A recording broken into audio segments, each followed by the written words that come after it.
Sir, I'd say you are the man that's being much talked about around town and around the world and maybe on Twitter. I don't know. Social media is kind of going bananas over you right now. I guess that's probably true.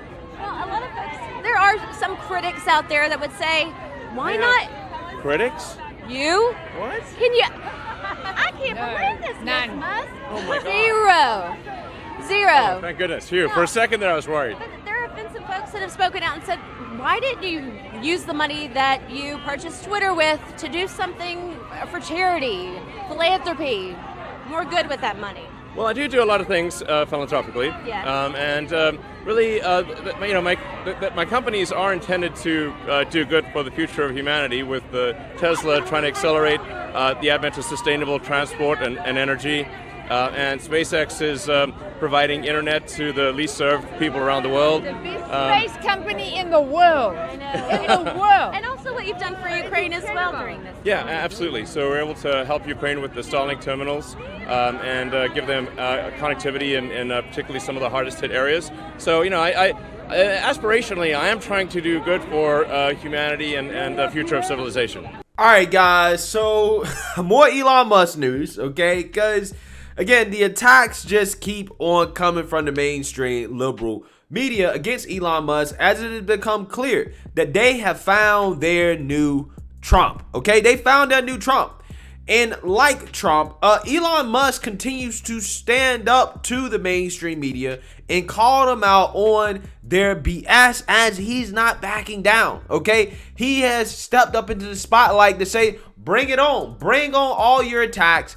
I got clapbacks for each and every single last one of you. And this time, the latest clapback comes as another failing MSNBC analyst, Mr. Hassan Mendy, went after Elon Musk for what he claims is Elon enabling the neo-Nazi faction of the GOP to gain power.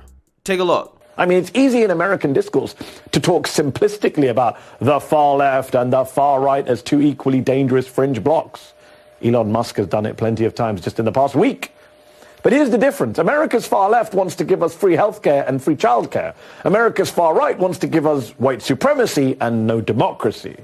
And this asymmetrical polarization of US politics would be laughable if it weren't so horrifying. We are living through an unspeakably dangerous moment. The pro-QAnon, pro-neo-Nazi faction of the Republican Party is poised to expand dramatically come the midterms.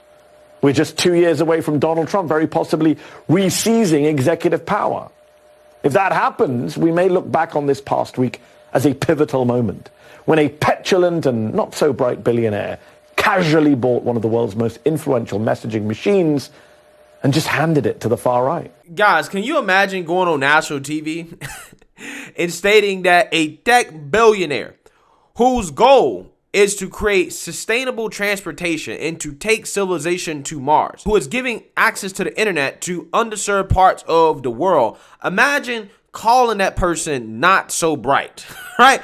Imagine that, right? Imagine going on TV and saying that and thinking that you have any credibility whatsoever, that everything that you're saying is not just Democrat propaganda used to smear Elon Musk for doing something that you don't like, okay? Because him making that statement discounts anything this man has ever said on his show, period. But his guest in this next segment is actually going to take it even further than this. Take a look. She came on this show a few days ago, and she said to me, he's complex, don't mock him, he's actually a smart guy, we shouldn't just dismiss him as a simpleton. But every day I get more evidence that he's a simpleton. Or are our right-wingers just taking advantage of him? So I do think he is being courted very hard by this far-right fringe, and you see it. You see Joe Rogan and those types are working very hard to sort of charm him. He does seem to be a person who likes it when people are nice to him, right? So he's quite upset with the left because he has all these labor problems. He has, a lot of workers complaining about racism and sexism, terrible sexual harassment complaints and racism complaints in the factories. So, and I think there's a real move to try to unionize. That's all stuff he doesn't like.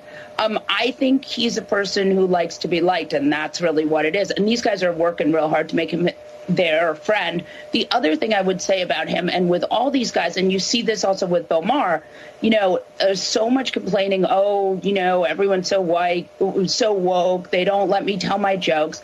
But, old, rich, white men have since the beginning of time, complained about young people. Like, this is not new. You're old, you're rich, white, you get everything. Of course you're threatened by young people. Of course you're mad. Of course you don't like their beliefs. I mean, think about the 1960s. Like, this is not some new phenomenon. Old, rich, white men are always very threatened by young people. So as much as I understand it, I think the fault in some ways is on the mainstream media for reporting this incredulously and not saying, like, this is a rich guy who doesn't want his factory unionized.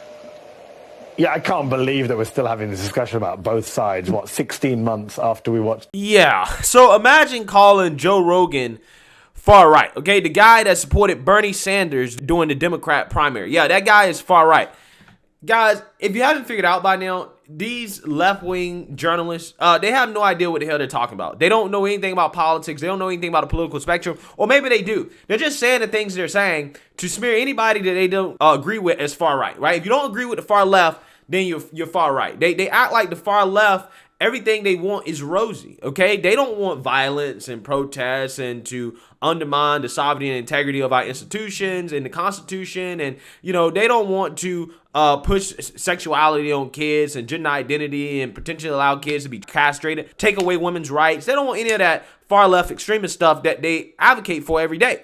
They're perfectly just on the side of good, right? And everybody else is that against them is on the side of bad, okay? You're far right if you don't agree with being woke, okay?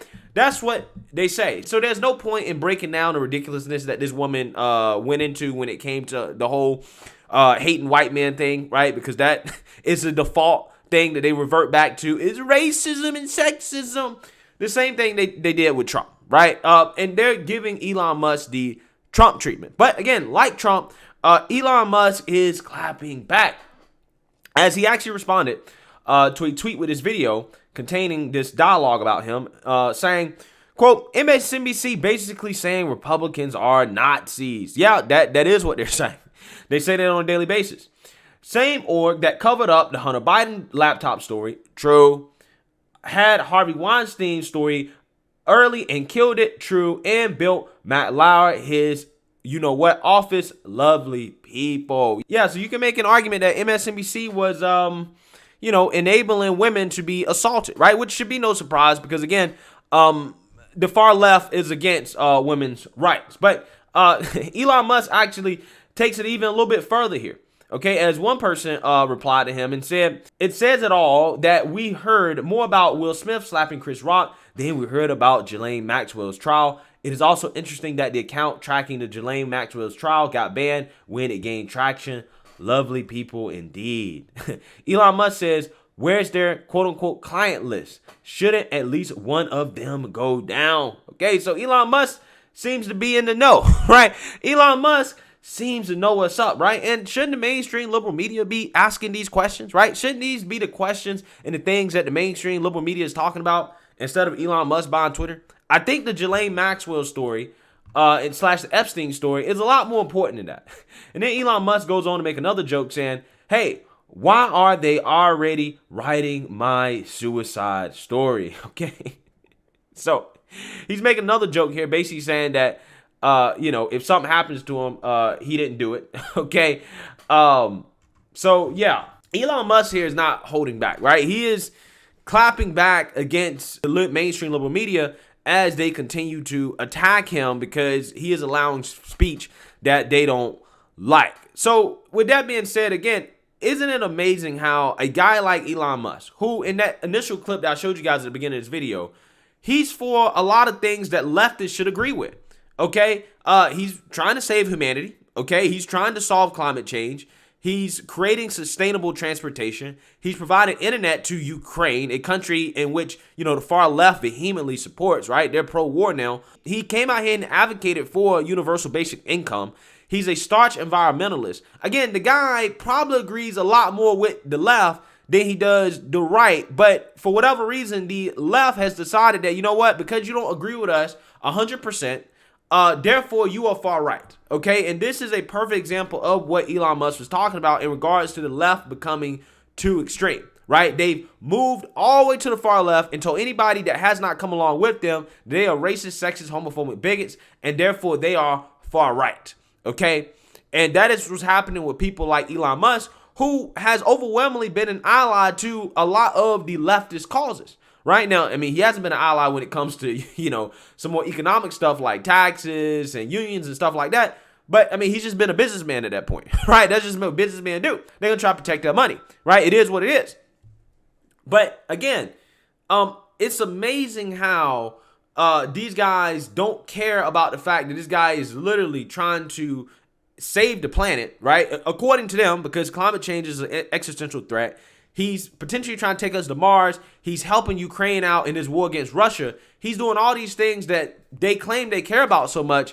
But the straw that broke the camel's back for them is the fact that he bought Twitter, that he's allowing speech that they don't like. And for whatever reason, all the stuff that he's doing that they agree with, that goes out the window simply because of that one thing. Again, it just shows you that these people simply can't be reasoned with. And if you don't agree with them 100%, again, you're just not a part of the club, which is why they're currently losing the war, right? That is why the tide is changing, because the far left has eaten themselves, okay? And this is a prime example of that. Let me know what you guys think. Make sure you like, comment, and subscribe. Most importantly, share a Black conservative perspective. Peace.